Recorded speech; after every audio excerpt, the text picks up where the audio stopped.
Je voudrais commencer par des questions relatives à la gouvernance.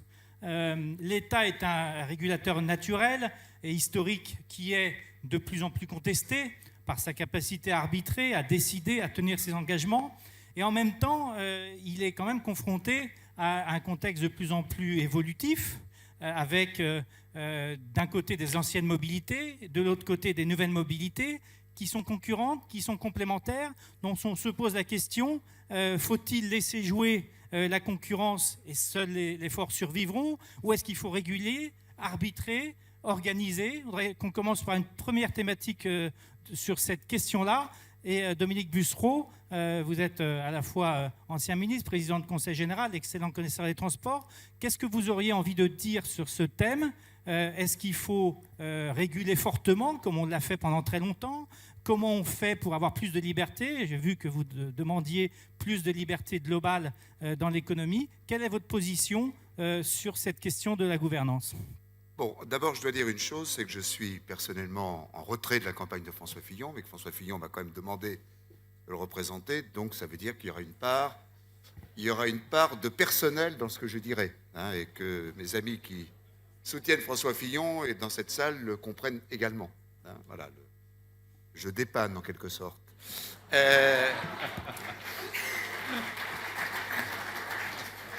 Alors, ceci étant dit, je crois que dans l'avenir, moins il y aura d'État, mieux on se portera. Plus il y aura une ARAFER encore plus indépendante et encore plus forte, qui aura les véritables moyens de contrôler les secteurs qu'elle doit contrôler, ce qui n'est pas tout à fait le cas, par exemple, pour le secteur autoroutier actuellement, et qui aura également une vision sur le maritime, le fluvial et l'aérien, dont on n'a pas beaucoup parlé, malheureusement, dans la table ronde qui a précédé, mieux on se portera. Plus les régions qui ont la responsabilité des TER et qui peuvent avoir, si elles ne le délèguent pas au département, à partir du 1er janvier ou du 1er septembre, la responsabilité des transports de proximité qu'assuraient autrefois les départements, que je défends en tant que président des départements de France, plus les régions auront de responsabilités, mieux on se portera. Les derniers pans du réseau routier national mal entretenu par les DIR doivent naturellement aller aux régions. Et les départements géreront le reste. Après, il faut une ressource, naturellement, nous y reviendrons certainement pour entretenir tout ça. Une part du réseau fluvial, cher Marc Papinutti, le VNF peut être toujours l'inspirateur, etc., mais doit partir aux régions et aux départements, ce qui est déjà le cas pour une partie du patrimoine plutôt touristique. Voilà, donc moi je suis pour un État qui se dégage, qui reste stratège ou qui essaye de l'être, parce qu'on en parle tellement que ça finit par devenir un peu incrédible, qui se retire, par exemple, de ses dernières participations dans Air France, qui se retire de sa participation dans Aéroport de Paris, qui transforme une SNCF redevenue normale, c'est-à-dire sans épique de tête, est redevenue une SA comme un actionnaire normal et pas simplement comme à la fois un actionnaire et un dirigeant.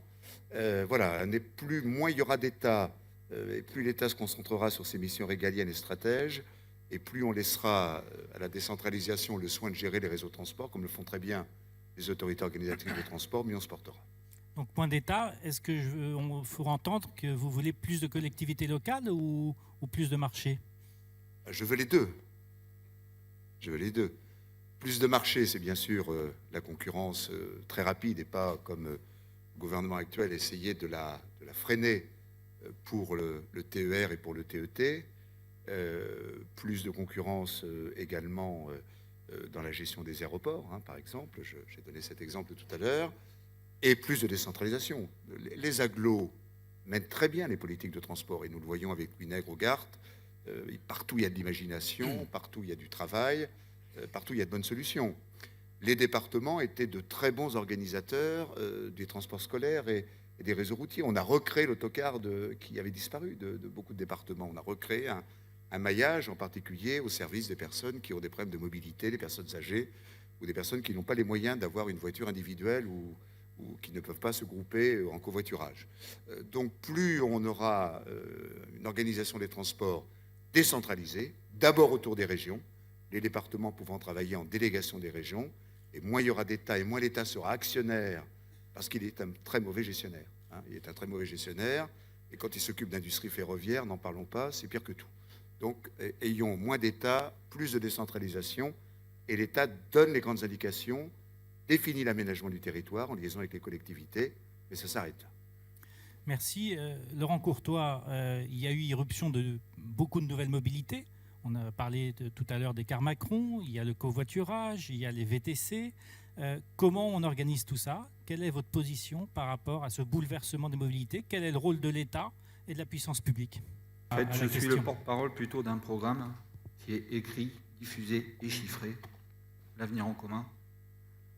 Et je vais répondre positivement à l'inquiétude, l'interrogation de plusieurs interlocuteurs précédents, puisque nous avons préparé un livret thématique dédié au transport. Le voici. Nous nous sommes réunis avec des spécialistes du secteur, des acteurs du secteur,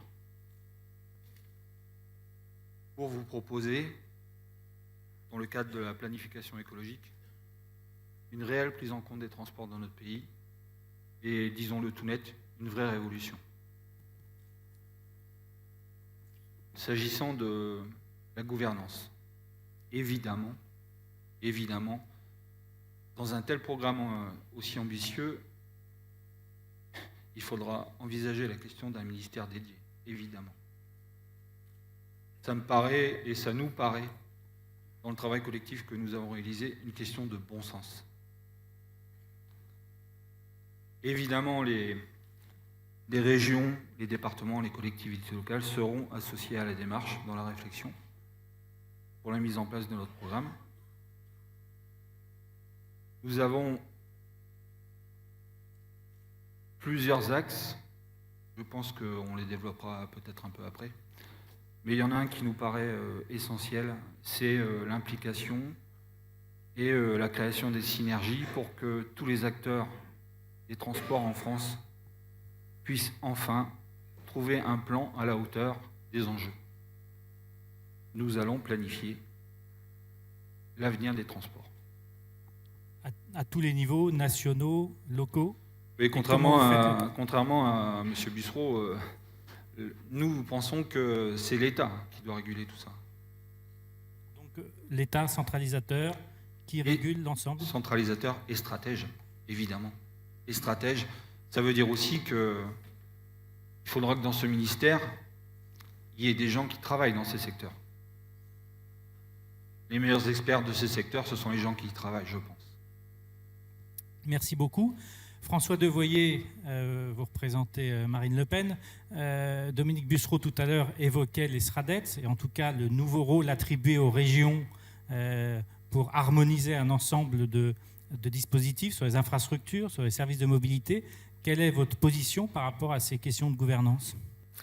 Ce que j'apprécie dans le programme de la candidate que je défends, c'est le retour à la souveraineté, parce qu'il n'y aura pas de volonté politique sans retour à cette souveraineté. Cette souveraineté vis-à-vis de l'Union européenne, avec la fin de la directive travailleurs détachés, le refus de la libération du rail, de la libéralisation du rail, et la fin de la concurrence déloyale. Le refus aussi, le retour à la souveraineté, vis-à-vis de notre représentation, avec un maillage simplifié, là je réponds plus précisément à votre question, simplifié à 3 échelons, nous supprimons la région et nous gardons la commune, qui nous semble être au plus près des attentes du public, et ne l'oublions pas, c'est lui qui est au cœur des problématiques de transport, avec le département. M. Bussereau rappelait qu'il était particulièrement compétent dans la mise en œuvre du transport, et l'État, auquel nous voulons redonner toute sa place. Et enfin, un grand ministère de la ville, de l'aménagement du territoire et des transports. Ministère, bien entendu, de plein exercice, qui mettra tous les acteurs autour de la table après l'élection pour discuter des choses les plus urgentes à mener en la matière. Merci. Christine Revaud-Dallon, Bonnefoy. On vient d'aborder à la fois la question de la décentralisation et des moyens accordés respectivement à l'État, aux collectivités locales. On n'a pas trop parlé de comment on intègre les nouvelles mobilités dans ce schéma général. Quelle est votre position par rapport à l'interpellation de l'État comme grand régulateur ou en tout cas comme grand ordonnancier de ces mobilités. Bonsoir. Alors, tout d'abord, je voulais indiquer que j'étais ici pour représenter Benoît Hamon, mais je ne suis pas venue seule, puisqu'on est deux à représenter sur les questions de mobilité Benoît Hamon. Il y a Pierre Cerne qui est présent également dans la salle et qui peut-être voudra intervenir plus tard. L'État a un rôle stratège. Ce n'est pas la première fois et je pense qu'on est très nombreux à partager cette définition dans les questions de politique de transport du rôle de l'État. Et maintenant, avec la loi NOTRe, notamment, ça a été encore plus renforcé, c'est au niveau des régions que doivent se prendre principalement les décisions en matière de transport. Et qui dit prendre des décisions, dit aussi s'intéresser aux façons dont nous allons financer les transports. Il y a les transports en commun, mais il y a aussi la question de la mobilité et la question des routes où il va falloir effectivement la poser à ce niveau-là, en question de recettes et de dépenses. Et donc c'est à ce niveau-là et autour d'autorités organisatrices qu'il y ait celle de proximité auprès des intercommunalités, mais principalement au niveau des régions. Je viens d'une région qui a un syndicat des transports, une autorité organisatrice très intégrée et qui fait beaucoup de choses. Et je pense qu'il faut que cela se développe. Ouais. Voilà. Il faut que cela se développe dans beaucoup de régions pour absolument prendre en charge à la fois les questions liées au transport en commun, mais au-delà, l'ensemble des mobilités et faire en sorte qu'on puisse proposer aux usagers différents types de déplacements pour l'accompagner de son point de départ, son domicile, à son travail, à ses activités de loisirs et autres. Il faut que tout cela soit intégré et c'est à ce niveau-là, au niveau régional, que c'est le plus pertinent. Après, moi, je mettrai un autre niveau qui est important dans la politique des transports, c'est le niveau européen. Parce qu'en réalité, vous avez commencé en parlant de gouvernance, les questions en matière de réforme de la gouvernance, et notamment avec le vote final du 4e paquet ferroviaire, se fait au niveau européen. Les enjeux liés aux questions de concurrence se jouent au niveau européen. Donc on ne peut pas le mettre en dehors du débat. Et je pense qu'il est bien de le repositionner à ce niveau-là, pas comme quelque chose pour lequel on va s'opposer, parce qu'on est dans l'Union européenne. Et ça doit être, au contraire, une force. Et moi, je suis tout à fait sensible à ce qui a été dit tout à l'heure d'un Airbus du ferroviaire. Je pense que c'est un point sur lequel il faut avancer. Et on doit avoir ce positionnement Europe, État, région. Merci. Arnaud Leroy, le candidat que vous représentez, a promu une loi dite loi Macron qui a notamment libéralisé le transport par car sur le interrégional. Ça a bouleversé un certain nombre d'équilibres. Quelle est votre position et la position du candidat que vous représentez globalement sur le rôle des autorités publiques par rapport à toutes ces nouvelles mobilités, les cars, mais on a dit aussi tout à l'heure les VTC, le covoiturage, etc. Quelle doit être la position de l'État, régulateur, ou est-ce qu'on ubérise ?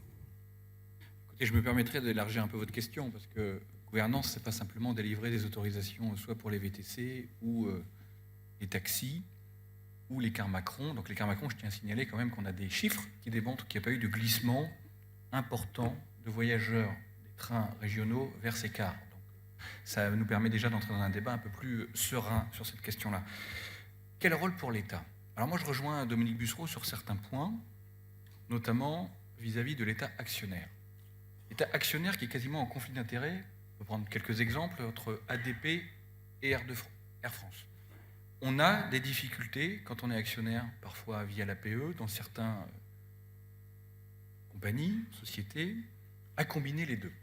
Donc ça, il faut qu'on ait cette réflexion-là stratégique. Donc c'est l'État stratège. Je crois qu'il y a un sujet sur le retour des dividendes, et c'est aussi valable pour la question portuaire, de l'État, de ses acteurs, via l'APE. Donc ça, il faut qu'on en discute. Moi, j'ai toujours, dans la loi que j'ai portée sur l'économie bleue, questionné le modèle économique de l'État actionnaire. Ça ne veut pas dire que l'État doit se désengager partout et de tout. Mais il faut qu'on trouve un équilibre qui soit aussi très sensible à la concurrence et à la synergie. On voit par exemple sur des sujets comme Emirates, qui est un des débats importants pour comparer avec Air France, que la coordination très fine entre Emirates et la plateforme Hub de Dubaï permet de faire des gains de productivité. Donc il faut qu'on regarde ça sérieusement, cette chaîne, quand l'État est actionnaire dans plusieurs éléments. Premier point, aussi, le rôle de l'État, c'est d'aménager. Donc là, on a parlé beaucoup de mobilité du quotidien. Nous, on est conscients, et c'est là-dessus qu'on mettra notre priorité politique, la mobilité du quotidien, mais c'est aussi un rôle d'aménageur. Nous étions en début de semaine dernière, pour certains, au Salon de la logistique. Vous savez que la France est entrée avec un plan logistique 2025. Il y a tout un pan d'aménagement, notamment portuaire ou fluvial, ou d'aménagement ferroviaire. On y reviendra tout à l'heure. D'accord, mais je dis simplement que le rôle de l'État, c'est aussi être un aménageur. En coordination, et moi je suis un Girondin, et j'en profite pour saluer mon camarade Gilles Savary, donc en coordination avec les grandes régions notamment, et les départements quand ils sont très bien présidés. Donc, second point... Merci Arnaud, continue. Mais je n'ai pas donné de nom, Dominique. Ouais. Sur la question, l'État est aussi pour moi un assemblier, un conciliateur, parce que justement, c'est à l'État, je crois, d'organiser la conciliation entre les différents échelons. On voit de plus en plus le rôle des métropoles, qui veulent prendre une place prépondérante dans les transports et pas simplement dans le transport du quotidien. Donc il faut qu'on soit vigilant à cette question. Et il y a la question de l'Europe, parce que c'est quand même l'État français qui est à Bruxelles. Donc il faut qu'on puisse avoir une voix unique dans les négociations. Et on parlait tout à l'heure du paquet ferroviaire, il y a le paquet routier qui vient, qui est un enjeu quand même important. Donc il faut qu'on puisse aussi avoir un État qui est quand même au courant des affaires de transport. Tout ceci m'amène à comment faire, parce que l'État, c'est aussi celui qui impulse les lois également. Donc l'outil pour discuter transport, organiser les transports, notamment le financement, c'est la loi. Et le premier outil dont on peut disposer pour discuter tous ces sujets, qui nous renvoie quand même à une programmation, une projection, là c'est le rôle de l'État, de projeter le secteur, la question des VTC, la question de l'avenir du ferroviaire, c'est une loi de programmation claire sur ce que nous voulons faire, notamment sur les infrastructures. Vous parlez du VTC, ça va nous amener peut-être à des voies qui seront dédiées dans certains sites autoroutiers, de réseaux nationaux. Donc tout ça se prévoit. Et donc nous, l'outil qu'on va privilégier, si nous sommes choisis par le peuple français au mois de mai prochain, c'est une loi de programmation d'infrastructures pour qu'on puisse avancer sur ces questions-là et qu'on soit honnête entre nous. Donc moi, c'est mon premier mandat, donc j'ai découvert le reliquat, le SNID, on a essayé de modifier Mobilité 21, on a essayé de trouver l'argent disponible et on a quand même des difficultés. Donc nous, ce qu'on propose, c'est un cadre pour commencer à travailler sérieusement.